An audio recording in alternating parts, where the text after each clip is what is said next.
All right, hello. If you're watching this isn't actually like live. I'm actually using the Zoom function on my computer to record. But I'm in my house. It's September 11th, 2020, and I'm here in North Philadelphia in my home. You probably hear a little bit of violin upstairs. My wife is practicing play for a potential wedding, and now I'm with my friends, and well, I'm really just becoming friends with you. I'm growing in friendship with you, but Maaz is, it's kind of weird. We bumped into each other on the street in Philadelphia, but at the building of a masjid mosque here in North Philadelphia. And he is in San Diego. Is that right? Correct. That's right. And he's with the Ahmaddiya. I don't know if I'm pronouncing that as Perfect. Ahmaddiya Islam, which does not represent all of Islam, but would consider themselves as sort of a renewal movement within Islam. Yeah. So, but today's September 11th. So here's what I wanted to do. I wanted to kind of ask you some questions, and you can share whatever you want in addition. But today's September 11th, and I know that there's going to be stuff coming out online. People's tensions and emotions are high, right? When it comes to stuff, it's I think the 19th anniversary, right? Next year will be the 20th anniversary, right? 2001. Yeah. And you know how trauma works, right? Like something happens and then you return to that moment. And whether we want to be, what's the word, Islamophobic or not, I think if in that moment you return your image to those planes, and you associate it with people speaking, some language I don't know, I'm in America, right? It can feel that way. And that's why I wanted to have a conversation with you, short conversation, and just, help you, allow you to help us, because you're also in this place where you're here in America on September 11th as Ahmadi Muslim. So, yeah. And so maybe my first question will be this: where were you on that day? And we can go from there. Well, peace be upon you, Jeremy. Thank you for inviting me to speak. And I was in the shower. Yeah, I was in the shower, and my mom comes banging on the door. I mean, I'm 18 years old at the time and getting ready for school. And my mom was banging on the door saying, "You got to come see this, something's going on." So I went down, and I remember just saying, wow, not really knowing what to think, and heading over to the college campus where I was a freshman. And, it was a very eerie day, an eerie atmosphere. And I couldn't process at the time how major of an event it was. At the time it was just it was simply, and it still is, the horrible tragedy and loss of life. But I didn't realize how it would shape so much of the world going forward, and so much of, as a Muslim, how it would change so much of how Muslims are seen in the United States. So I think that's part of what we're talking about today, right? Yeah, a couple of years, I think it was 3 or 4 years ago, it was a very strange moment. I was intending to go down to a mosque, because I've liked to kind of visit and to build relationship and learn.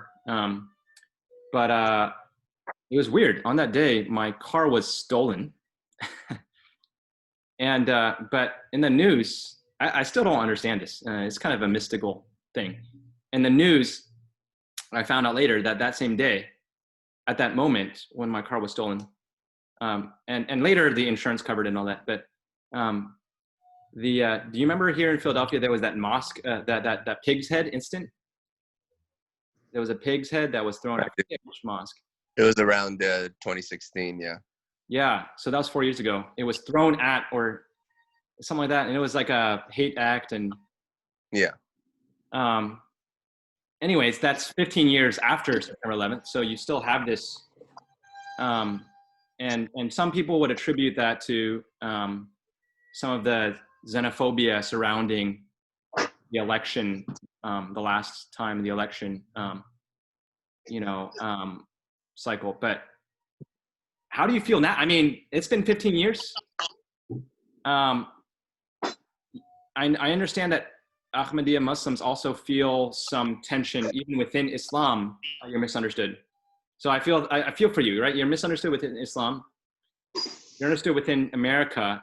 Could you help us out a little bit more with that? I mean, just that moment, I'll tell you, I was like bewildered watching that pig head thing, that incident, and saying, wow, that is not loving. Yeah. Yeah. I mean, while they caused so much death and destruction on September 11th, 2001, they also hijacked the faith of Islam, by painting a violent, militant picture of the faith. Terrorists fomented suspicions of all Muslims. But the truth is that, terrorists don't represent Islam or all Muslims. And I'd say, 20 years later, we're still fighting that battle. I mean, it's September 11th. Like I said, there's a sort of a industry born that profits from misinformation against Islam. And so that's a powerful force that we're up against. And our job is to, battle that with the truth and to try and teach the truth about Islam. Because that will cause those misconceptions and the hatred to melt away. If people understood that Islam is a religion of peace and love for all people, there's nothing that they could have against it if they understood that properly. So I think it's our job and our responsibility to teach that. And what we would teach. I mean, since its founding, the Ahmadiyya Muslim community advocates for the sanctity of all human life. And that's what's emphasized by true Islamic teachings. The Holy Quran teaches that life is sacred and that whoever unjustly kills a single person, it's as if he has killed all of mankind. And whoever saves the life of one person, it's as if he has saved the life of all humanity. That's from the Holy Quran, chapter 5, verse 33. So, and to that end, today on 9/11 is actually the 10-year anniversary of a nationwide effort that we have called Muslims for Life. And so every September 11th, on the anniversary of the attacks, we partner with national and regional blood centers to host several thousand interfaith blood drives across America. And so this is what's going on today. We're actually having a call later this afternoon with members of U.S. Congress who are involved in the campaign at a national level.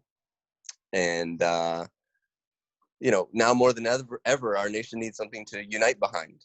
And so, as a community that lays its roots in America since 1920, the oldest Muslim organization in the country, we feel an obligation to bring Americans together around the common value of human life and standing for peace. And through this campaign, we want to illustrate that the only blood that should be shed is to save lives. And so that's why I appreciate you inviting me so much, Jeremy, because I know you have, when you invited me yesterday, you mentioned that same exact goal, of bringing people together and uniting people together around peace and love. So I appreciate that. I appreciate the opportunity. Yeah, I love that. I'm going to see if there's a link. I think that, I'll send you a link. The masjid here is doing the same thing. My friend, Imam Abdullah Diba, they're doing a blood drive. So if people are, I think it's going to have the social distancing and all of that. So, but if people want to, I know that I have some family members local that often give blood, and so that's really cool. I love that. There's a sort of Appreciate redemptive your guilt. support on that. Thank you. Right. As a Christian, right, I can resonate with the whole turning what others meant for evil. Right. This is the story of Joseph, and this is Muslims cherish that story too. What others meant for evil, God turns around for good. Right. Redeeming something that's evil into an occasion to do good. That's right. Associating 9/11 with giving life sacrificially rather than taking it. But and then I know that you're one of the mottos that I hear is that I was like, wow, that sounds awesome. Is love for all, hatred for none, right? I was like, that sounds a lot like for me. One of the teachings for me that summarizes what Jesus said is, and it always challenges me. It's love your enemies. It's like, it always confounded me because it's like, love my enemies, love them. How the people I consider my enemy, it's like, it's almost paradoxical, right? I love them. Yeah, I agree. Love them until they're no longer my enemy, right? Or something like that, right?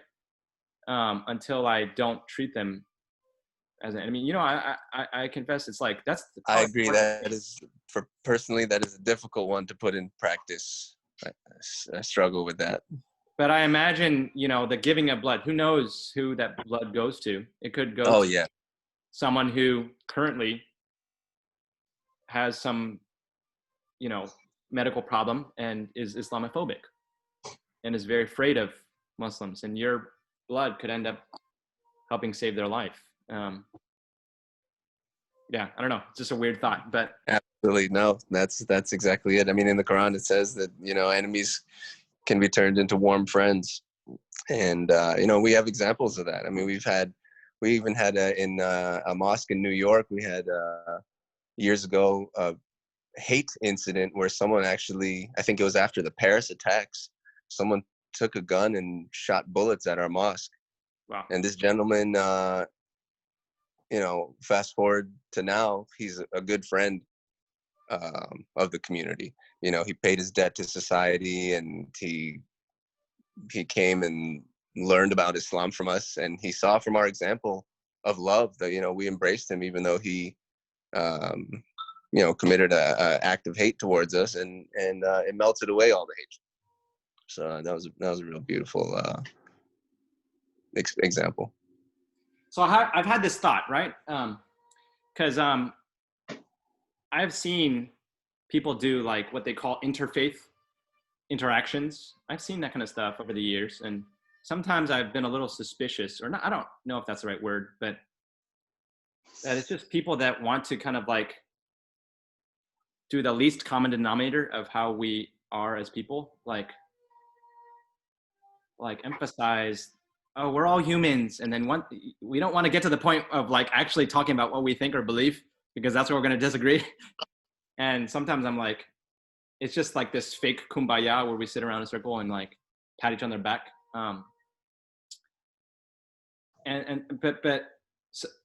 Sorry, I have a thought coming. My thought is this, right? It seems like when we're in our different religious communities, and everybody thinks they're right at the moment, right? I mean, I do. Or at least I'm as close to right as I know at this moment.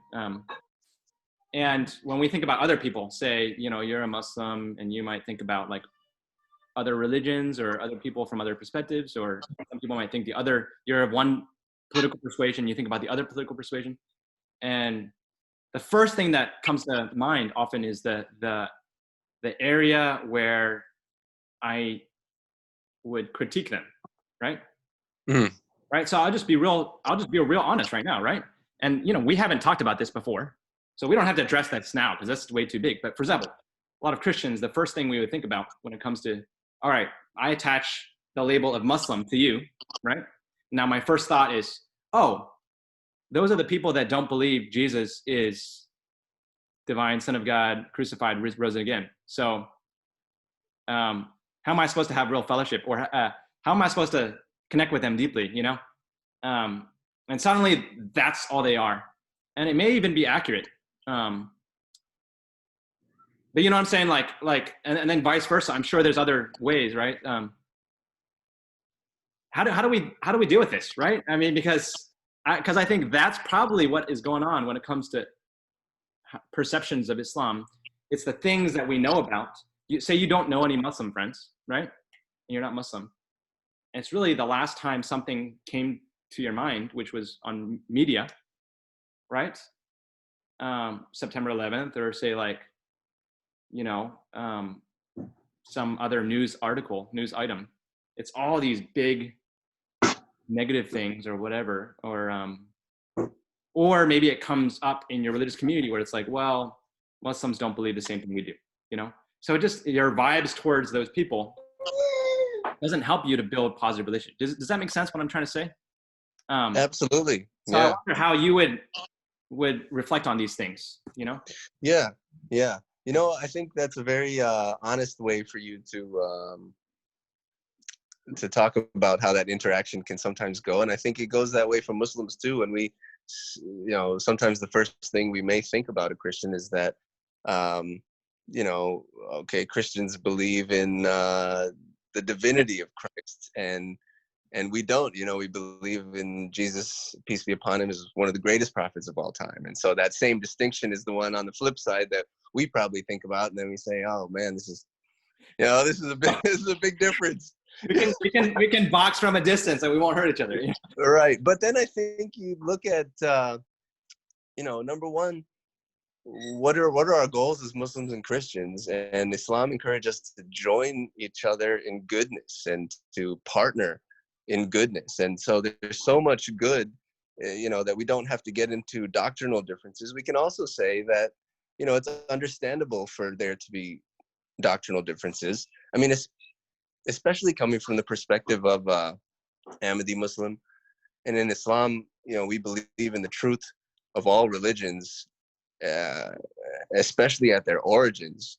And so we believe in the truth of, you know, the message of Christianity, and how this, just like all of God's messages that he sent, is a pure and beautiful thing that's actually, you know, in its substance is identical to Islam. And so I think when we focus on that, and then we look at the intentions of the people involved in Christian Muslim community, once you focus on that, the similarities are so strong, and then the mission is the same. And so I think that's the way that you can kind of get past those barriers, and then realize that, okay, we're all on the same team. You know, we're all on the same team in wanting to become closer to God and achieve our purpose in life as spiritual beings. How would you let me speak back to you what I think I hear you saying, and then offer another potential way that's maybe similar, not exactly the same. But I hear you saying, give the benefit of the doubt about people's intentions, right? Give the benefit of the doubt, like, sure. Which I hear is similar to do unto others as you would have them do unto you. You want people to give you the benefit of the doubt. My thought is this, right? So let's just take the extreme. Say you look at the other person, you're like, they're a heretic, or whatever word you would label them as like they believe something extreme. They're an extremist. They're a heretic. They're an extremist in their beliefs. Okay. Say that's true. Let me just assume that's true. I don't think it's great to do that. But let's just, even if I assumed that was true. But I look at their character, and does their character want to embody the way of that I think that we're supposed to live out, right? Of love and of no, I think that's a great answer. Can I walk alongside a heretic? Can I have some and can we talk along the way? Can we discuss so why do you feel that way about Jesus, or why are you suspicious about Muhammad, or whatever, right? Can we give space for openness to think about our beliefs or our understanding of the bigger picture along the way as we try to encourage each other to live out this life of faith. What do you think about that? Right? Yeah.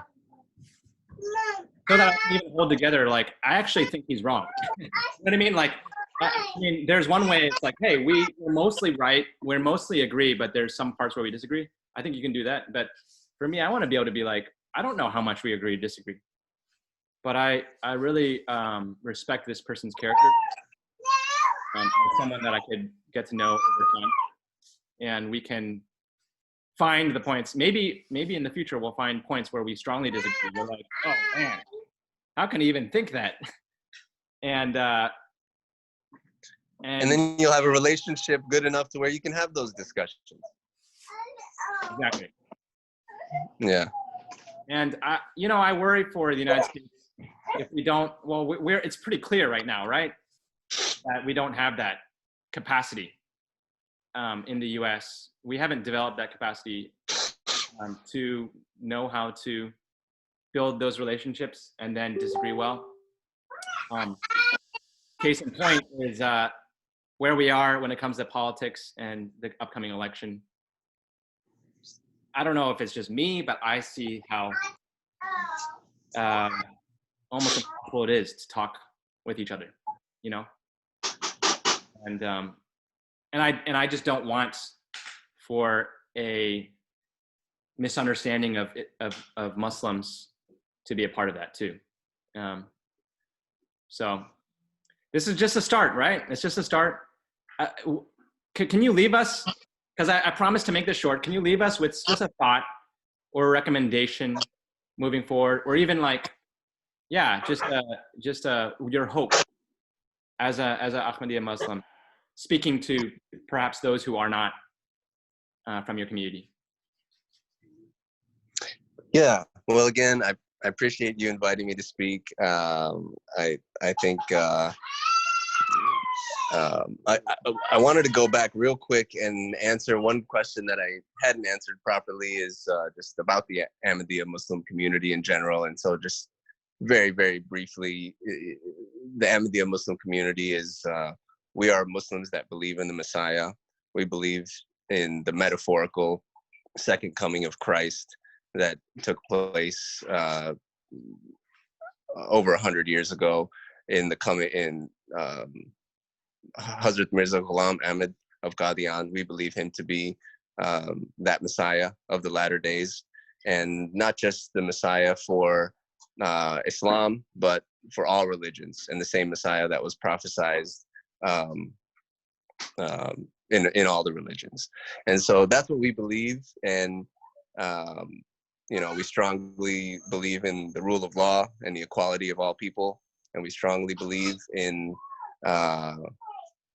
we're against all forms of injustice and oppression. And I think that's the hope that I'll leave you with, is that I hope that we can move closer towards a place where, we're at a time in history where injustice and oppression is maybe front and center and getting more attention than it has in the past. And I just hope that we can really take this moment and have progress in our society and the world. And so that's my prayer, and I'll leave it with that. So thanks again, Jeremy. Well, you left it on a really fascinating note. We'll probably have to do this again. I mean, I'll say this: for those in America, because Christianity is so well known, when you hear the word Messiah, immediately you're like, ooh, So I'm sure people, if they do watch this, they'll be like, hey, time to Google. So I hope the things that you can Google are readily Googleable, are pretty accurate when it comes to representing Ahmadiyya. I'll make sure on the description to make the spelling correct too. Yeah, and you can link alislam.org, alislam.org, and that'll be a source of the best source of information on our community. So you can put that in there. And I have to make sure I put something when it comes to like